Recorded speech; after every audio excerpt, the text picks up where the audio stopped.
Hi, this is Kim, and I want to start going over some of your questions for bonds. This will be one of the videos I make to help you prep for the next test, which will be open tomorrow for this week, but you have all week to do it, so I think you're in good hands.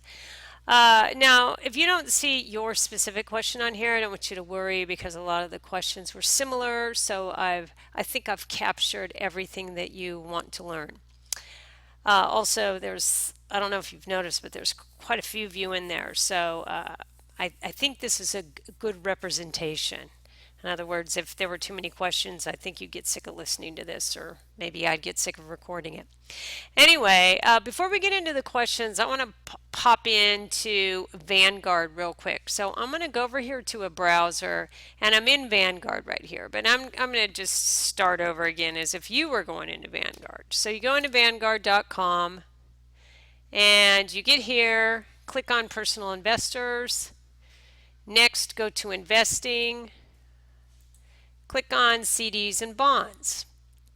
Now right here, beginning of the page, it says Find CDs and Bonds.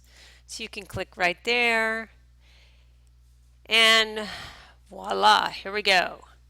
First we have CDs, Treasuries, agencies, which is another form of federal government agency, munis, anything state and below, so state, local, county, and corporate bonds. So that is the all of them in their entirety. And as you know, treasuries are issued by the federal government because the federal government needs money. They call all the bonds they issue treasuries. Munis, again, for funding state and local projects like water plants, like arenas, shopping malls, whatever. And again, agencies, different Fannie Mae, all different kinds of agencies at the federal level, and finally corporates. The bond market is ginormous, and lots of trading goes on, particularly in treasuries. And again, bonds are traded like stocks on an exchange. So you can buy a bond and then you can turn around and sell it at any time you want. You'll sell it to someone else who is interested in buying it. And like the stock market, it's so large that you will always have a buyer. So let's just take a quick look. Here's new issue CDs. Even though they're not bonds, they're on here. You can see the interest rates for CDs are pretty low, although they're ticking up because interest rates are going up as set by the Federal Reserve. That's right. I knew you were thinking that. So 1 year CD now is 1.5%, which is barely anything. And again, they go up from there, but in a rising rate environment, we would not be wise to start locking our money up for long term because again, once you lock these up, it's set for example, here, 5 years. Wouldn't want to do that. This is too low to lock up your money for 5 years. Anyway, getting back to bonds. Here we go. We have treasuries. These would be maturities. So if I go to a 10-year treasury, I can see right now this is just a United States Treasury note issued by our federal government. It has a coupon maturity of 2027, which is 10 years from now about. It has a coupon rate of 2.25%, which again, if you move the decimal over one place, it means it's going to pay you $22.50 per year on $1,000, which is not very much, but it is very safe. Treasury has not yet defaulted on any of their notes, so they are likely to pay. It is selling at a discount right now, and really the yield to maturity down here is what we're looking at. So since it's selling at a discount or $989, your true return if you held this to maturity would be 2.37%. Again, very safe, higher than a CD. You'd make 2.25% per year instead of 1.5%, for example. And again, all treasuries are non-callable, AAA rated. Non-callable, AAA rated. Now, these could have been issued on all kinds of dates, and it doesn't much matter. When you buy one now, you're just buying it for a maturity date that you're interested in, that makes sense for you. So for example, this treasury down here has a coupon rate of 6.375%. So it was obviously issued at a time when interest rates were significantly higher.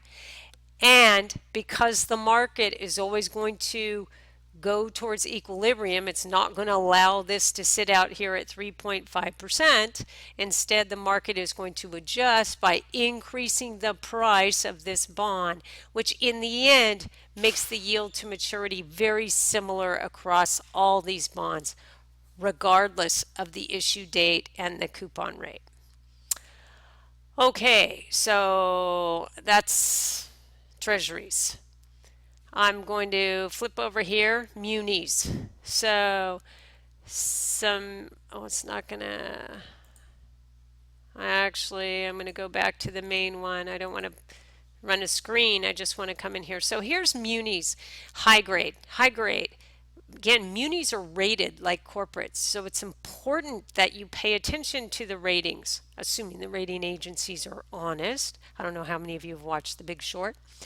But you can see if they're really high rated munis, then their coupon or their yield to maturity is going to be higher than if they're lower rated, because a lower rated bond implies that the financials of the company are not strong enough to support a AAA rating.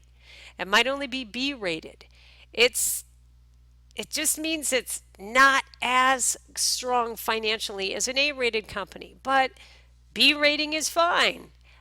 Again, C ratings and below are junk bonds, so you're starting to go down here. And for you to invest in a junk bond, you have to be compensated for it in terms of a higher return. A lot of people ask me, why do people even buy junk bonds? Well, because a lot of junk bonds are just fine, or maybe they've researched the company and they feel pretty confident that the company is going to pull out of their bad financial situation, or perhaps hang on for a long period of time and it's still worthy of their money. Again, people are really different. Some people are more risk averse than others, and others are risk takers and they're going to go for it. So also, many of these bonds are held in funds, and we're going to learn about funds this week. And then you can see you can buy a fund that has AAA rated, B rated, and a few junk bonds.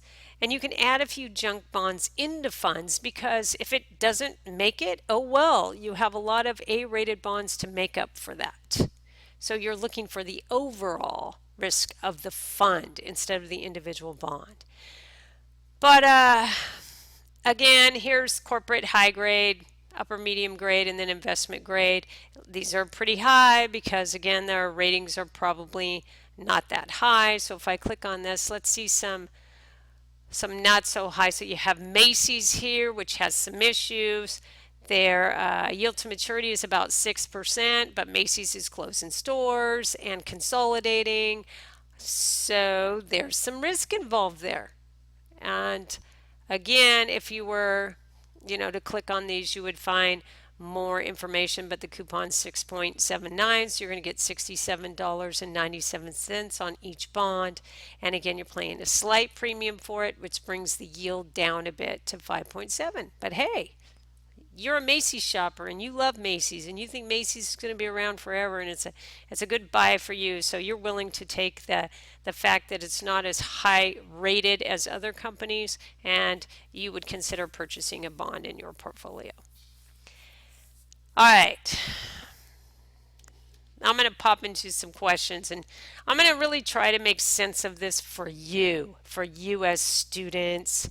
Most of you students still going on, or some of you as young students already graduated, but you're just starting. First question, what's the acceptable maturity date for a bond? Well, here's the big picture. Are you likely to be buying individual bonds? No, you're not.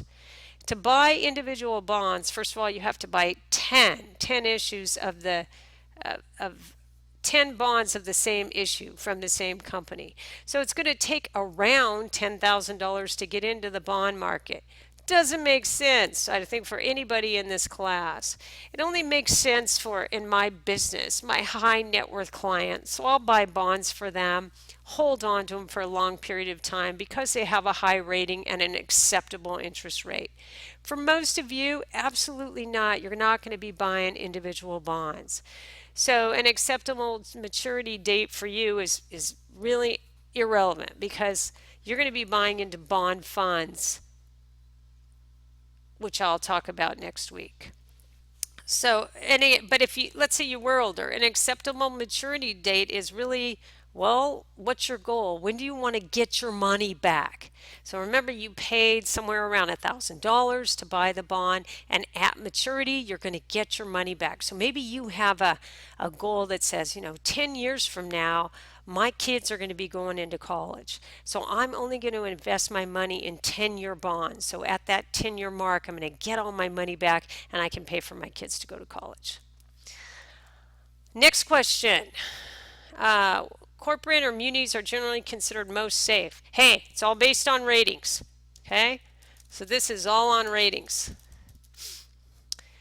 They're both rated. Again, you're going to follow those ratings and then what you know about the corporate or about the municipal or the project, and you're going to base it on that. So neither one is considered most safe. They're all very different. This was a big question. What happens if the company you have a bond in goes bankrupt? Well, there is an order of repayment. So a company goes bankrupt, but they typically have a lot of assets. So when they start selling off their assets and settling, perhaps they will have enough assets to make it to pay off bondholders. Bondholders would come before any dividend payouts or any preferred stock. So you might get paid and you might not. It just depends on the order bonds have in over, for example, maybe they owe a bank, or maybe there's other things that are going to come first. So bankruptcy can happen. It can happen with munis and it can happen with companies. And again, those bonds are going to be maybe you bought it, it was an A, and now it's flipped to a C, and you always should be watching your investments at least a couple times a year. Can you get a refund for a bond? No refunds, but again, bonds are traded, so you can always sell your bond. Which times the bonds are safest in a recession? Well, you know what was interesting during our recession? The stock market took a huge hit and the bond market rallied. People got out of the stock market because of the housing bubble and then moved into bonds because where are you going to go with your money? If you leave the stock market, there is a trend where the bond market goes up. So in a recession, bonds can be good. It just depends on the reason for the recession. And we've had a tech bubble recession in 2002, and then we've had the housing crisis in 2007, and both places you were pretty okay in the bond market. But now I'm going to step aside. I want to show you something in funds. Let's just go talk about funds. So I'm going to pop in here to Vanguard for a minute. And, a lot of people think that, I think I mentioned this before, that bonds just like they're not interesting. They're just not very sexy. And I beg to differ on that because I'm going to go here and I'm going to show you some bond funds. So this is just a single asset you can buy that has a whole bunch of bonds in it. And again, on the investment pyramid, bonds are significantly more safe than most types of stock. So let's go here. This at Vanguard is in risk order. So I'm going to get out of money market funds and I'm going to go straight in here to bond funds. Okay, these are Treasury. Again, AAA, safe, likely to pay back, etc. And if I look here at the not immediate because the bond market has been terrible because interest rates are so low. But let's say I'm going to use Kim's go-to fund. So Kim's go-to fund for a lot of her clients are just a typical investment grade meaning rated intermediate term bond. And I'm going to look out sort of longer term. And I'm going to notice that if I hold a bond in my portfolio over time, I'm pretty much looking at a return that's in the 5 to 6% range. Now is a good time for you to get a handle on rates. If I told you that you could buy into a fund and it would have an average annual return of 5.5% for the rest of your life. So some years would be better, some years would be worse, but 5.5% return for the rest of your life. What would you think about that? I mean, really, if someone told me that with no risk, I could kind of have this 5.5% return, I'd say I'm going to go for it and never think about this stuff again. But if you look at the longer term returns of bonds, I mean they've been fairly consistent in that 5 or 6% average annual rate per year. So let me go back to my question. What types of bond are safest? No particular types, except when usually in a recession, interest rates start to drop. When interest rates are on the decline, again, interest rates are going down. We want to lock in those long-term higher rates. So I'm going to say in here, if we can, so if possible, lock in long-term rates because again, interest rates go down, bond prices go up. Just like I'm telling you right now, in a rising rate environment, we don't want to lock our money up long term because long term rates are greatly affected by interest rate changes. Again, if we were in a recession and just the opposite was happening, we do want to lock in long term rates. So long term maturity. When people get bonds, why people get bonds if they don't benefit them much financially? Well, again, the benefits are bonds. They're safer than stocks and they pay more money than CDs, than anything in cash. So there's a nice sweet spot there for bonds if you're not really into taking that much risk. Are there particular bonds I recommend? I just went to Kim's Go-To Bond Fund, which is an intermediate term corporate bond fund, and that's for your longer term horizon. If you're looking for short-term gain, you don't belong in the bond market. Anything you need in the next 2 years should be in a high-interest savings in a virtual bank. And then beyond that, based on your age and risk tolerance, maybe in a bond fund, and probably a lot of it in stock funds.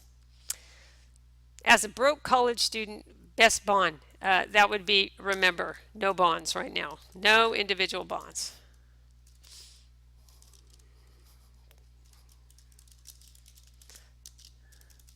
And we're going to go with only funds here, if I could type. Do people buy? Yes, again, huge market, beyond your comprehension. What is a zero coupon bond? We didn't talk about these. They're called strips. And Treasury zero coupons are meaning that you buy the bond at a deep, deep discount, and then the interest payment is just added to the value of the bond. And when the bond matures, you get your $1,000 back. Yeah, I'm not too fond of these, so I'm going to skip them from now. We do talk about them in the advanced class. If any of you are interested, you can go on to that. Is there ever a reason to do a CCC? Yes, there is. Like I told you, not all CCCs are failures, and a lot of them can actually turn it around and do quite well and make you a bit of money. Maximum amount of a bond you can get. You can buy as many bonds as you want, but remember you have to buy them in lots of 10. So, but you could own them all if you had enough money to do that. So there is no maximum amount. Factors in the Fitch ratings. These are financial. So imagine when you go to buy a new car and someone's going to check your financial background to see if they're going to give you a loan. They're going to look at your credit worthiness.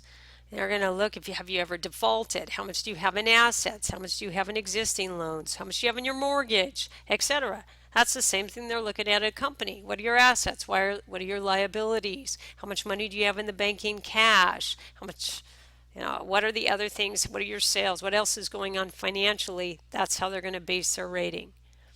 Why are interest rates so low for bonds right now? Because Federal Reserve, remember that the Federal Reserve is the primary regulator of interest rates in our economy, and they're slowly increasing interest rates, and it's showing. It's starting to show. In our mortgage rates are going up, but in our savings rates are going up, and again, new bonds issued are going to come out at higher rates, and we're going to get back up to something that's more normal, not in this artificially low environment. Is there a certain percentage how much you invested equity in bonds? Again, based on your risk profile. For I hate to do this because I want to meet you in person and learn about your risk profile, but let's say you're 20 years old and no debt and you're fairly you going to hold the money in a retirement account, so it's meant for maybe 30 years out or even longer, 40 years out. Most of your money is going to be in stocks. It's like buying a target retirement. 90% may be in stocks and only a fraction in bonds. But then again, if you're mid 40s and you're really not into taking a lot of risk in the stock market, you may be a 50-50, have 50% in bonds. So again, it's a very personal decision, and like I said, I'm going to start setting up meetings and invite you guys to come in and we'll figure that out. But we need to learn about funds first because you need to understand where your playground is. And your playground is not really in individual stocks or individual bonds, but probably rather funds. And you're going to know that really soon. Purely dependent on the success of the company. Well, I buy individual stocks, but I'm in this business and I've been doing this for a long time. Do I buy stocks based on the future success of the company? Absolutely. And I'm watching them all the time. And I'm comparing them to an index. So if I buy a stock, for example, and it's not performing, it's not beating the S&P 500, well, isn't that silly? I just bought an investment, one investment, single, no diversity. I could have bought the S&P 500 in a fund and made more money. So that's something to think about. Okay, in terms of how long investments can equity be defined as? No, again, bonds pay out interest every 6 months. So you're always making your coupon payment, that interest on your bond. Stocks may or may not pay out dividends. If a stock pays out dividends, again, that's paid out 4 times a year. One dividend divided into 4 payments. So again, bonds, very, very well known. You know what that coupon payment's going to be. You know what you're getting back at maturity. Stock, kind of unknown.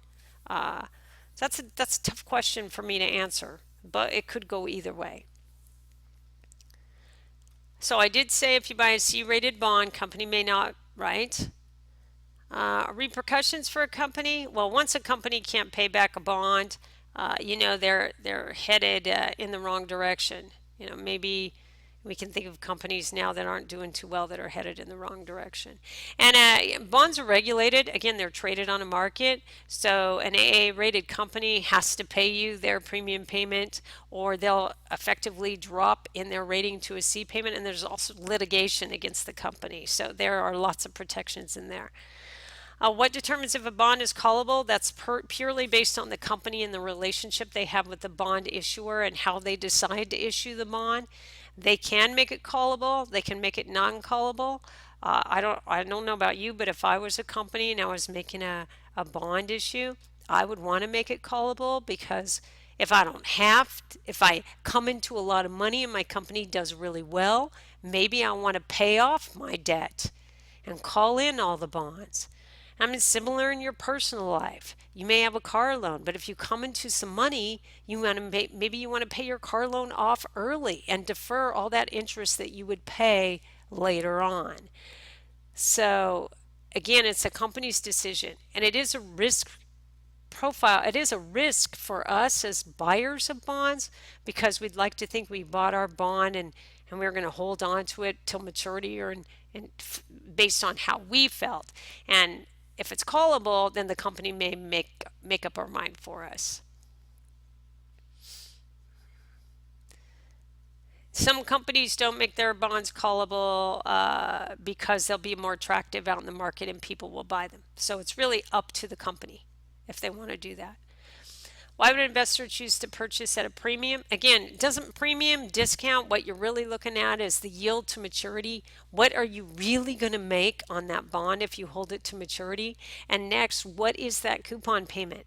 What is it? Because that's what you're going to get every year. So as long as you're happy with the coupon payment and you're happy with the ultimate yield to maturity, it doesn't matter if you get it at a premium or a discount. It's kind of based on what your goals are. A discount bond, again, we're looking at that yield to maturity and your individual investment decision making as to whether or not the coupon and the yield the actual yield fit within your what you're looking for as an investment. So why would companies issue debt when they, or yeah, bonds when they could issue stocks? Okay. When you issue bonds, you still retain 100% control of your company. Even though people have loaned you a lot of money, they have no say in how you operate your company. Stocks, totally different. When you issue stocks, everybody ends up having you give up control of your company. You give it up to the shareholders and you give it up to a board of directors. So that's a huge difference. Huge. Are you ready to give up a lot of control of your company when you take it public and issue stocks? Now, stocks, if the company goes belly up, you don't have to repay anybody. They bought a stock, they took all the risk on themselves, don't have to be repaid.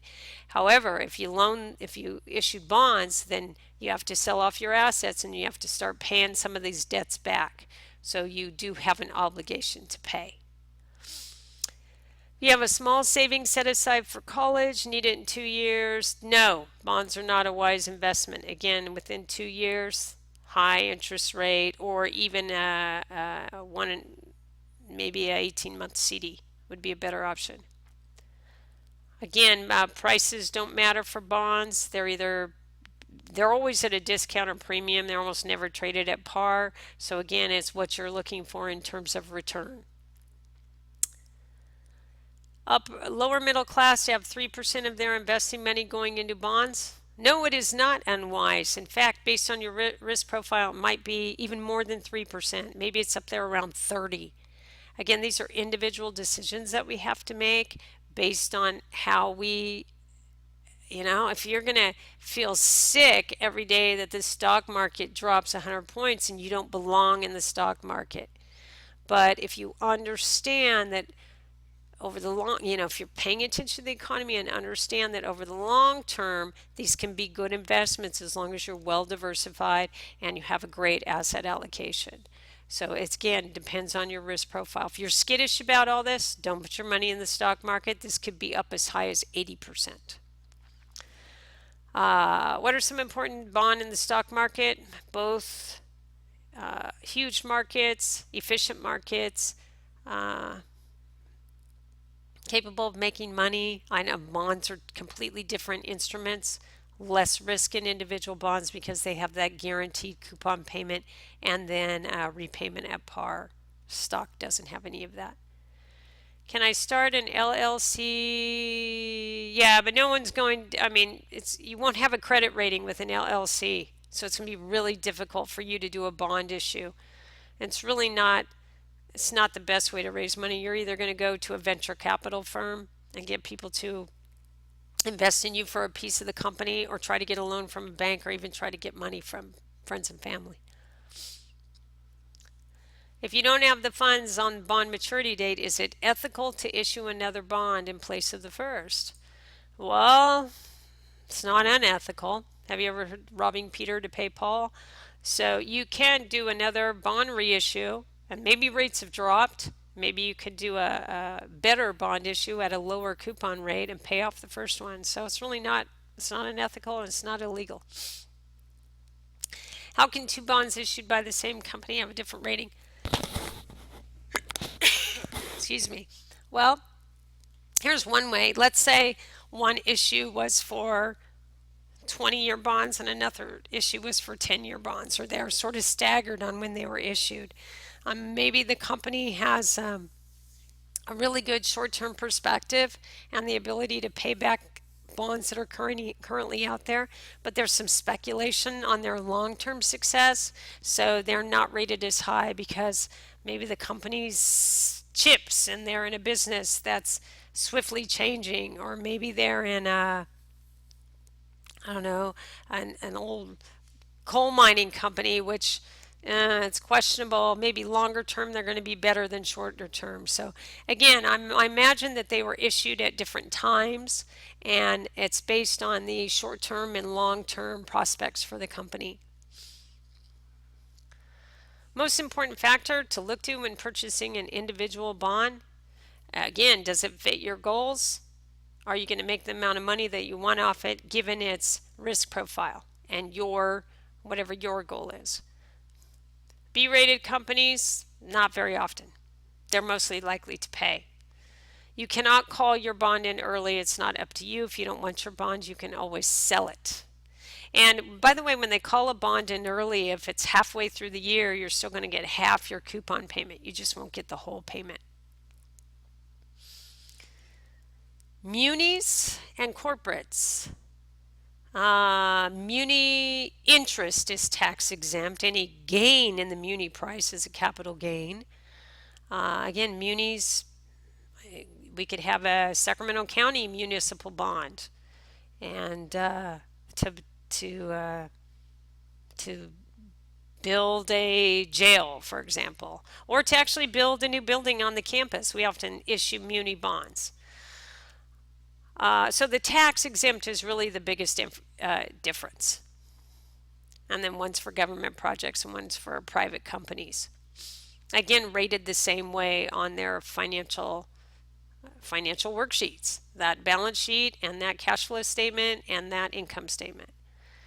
T-bills are cash equivalent, right? T-bills mature less than a year, so they're not considered a bond. And then notes and bonds are just based on maturity date.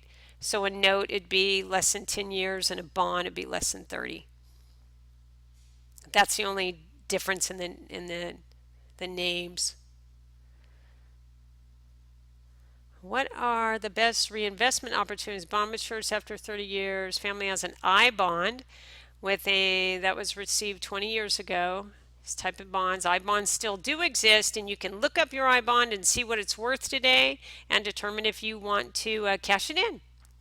It'll probably still continue to earn money. Again, the I stands for inflation adjusted bond, and that means when inflation goes up, the return on I bonds go up. Unfortunately, we haven't had a lot of inflation, so the rates on I bonds are not as significant.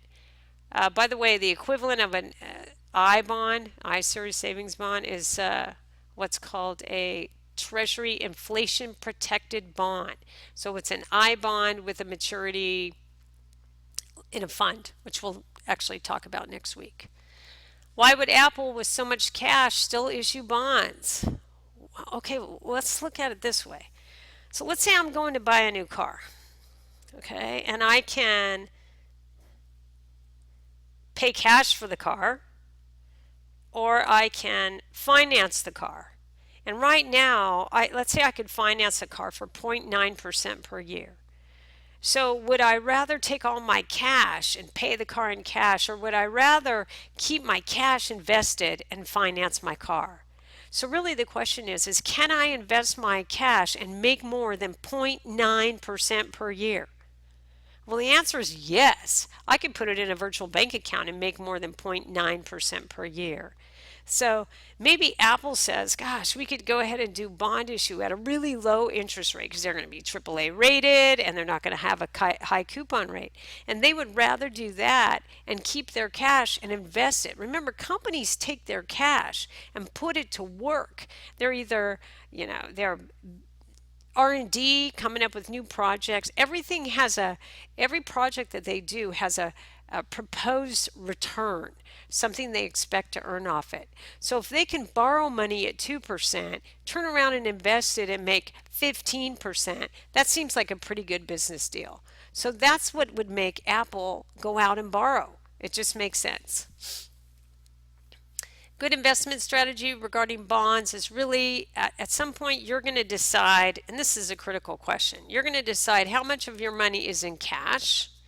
Okay, and cash would be savings or CD, etc. And then you're going to decide how much is in bonds, and then you're going to decide how much is in stocks. Okay, what is that percentage? What is that percentage? So for me right now, I sit around with about 10% of my money in cash. Me, Kim. Bonds, 10%. I'm not a big bond proponent right now, but I do have some funds that have bonds in them. So that puts me in the stock market at 80%. Okay? That's just me, Kim. What is your asset allocation?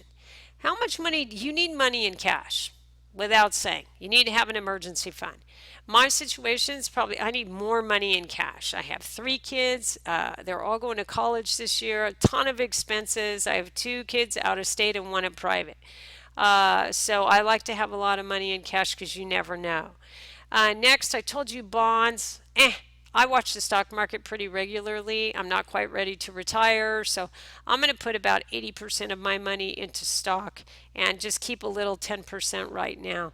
Especially as interest rates begin to rise and bonds become more attractive, I'll switch that over and go back to longer term bonds.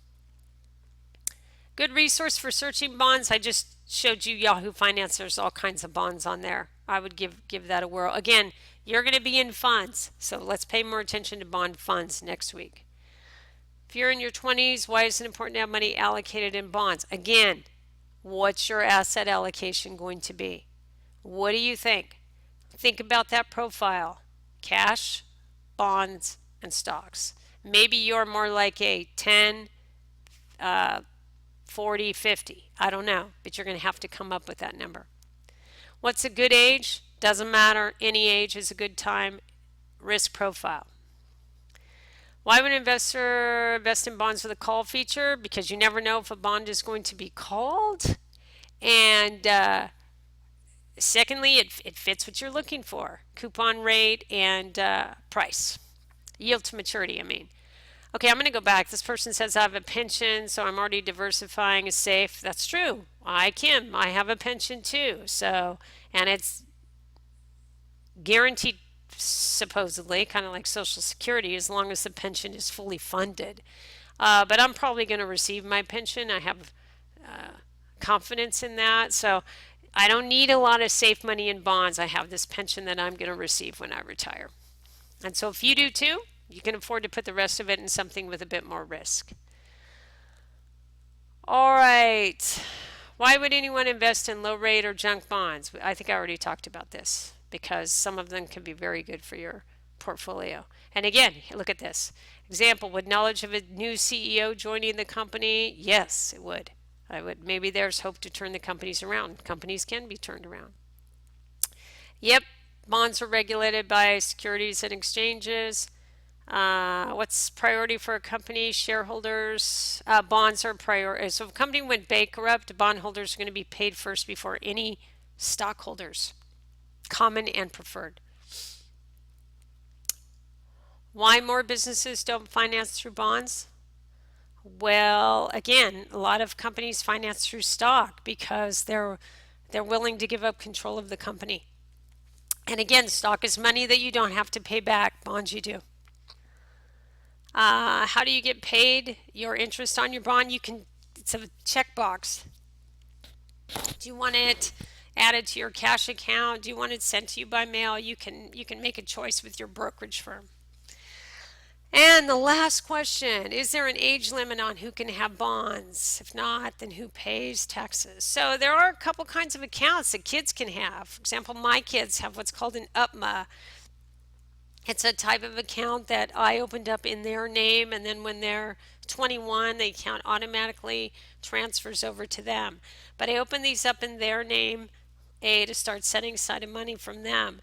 And then who pays the taxes on that? I do. It goes on my tax return until they take it over and start to file their own tax return. I will tell you though, if your kid has earned income, so for example, my daughter started working as a tutor when she was 16 years old. She worked for a Kumon company, and at that time I opened up what you'll learn about soon as a Roth IRA for her, and she was able to start her retirement account at age 16. And Roths are beautiful because she'll never have to pay any taxes on that account, ever. So much to learn. All right, guys, so that was the questions, and I'm done here, and then I'll go on and put answers to the book problems and go over a few other things. Thanks. This is long. Bear with me. Bye.